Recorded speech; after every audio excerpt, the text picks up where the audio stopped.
যতক্ষণ না তুমি কষ্ট থেকে শিক্ষা গ্রহণ করছো, কষ্টের পথ কখনো শেষ হবে না।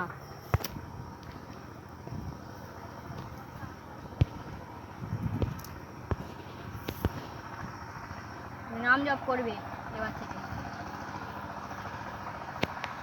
গুরুদেব, কিভাবে নাম জপ করবো আমি? এখানে ধরে বলতে হবে জয় শ্রীকৃষ্ণ চৈতন্য প্রভু নিত্যানন্দ শ্রী অদ্বৈত গদাধর শিবাসাদি গৌর।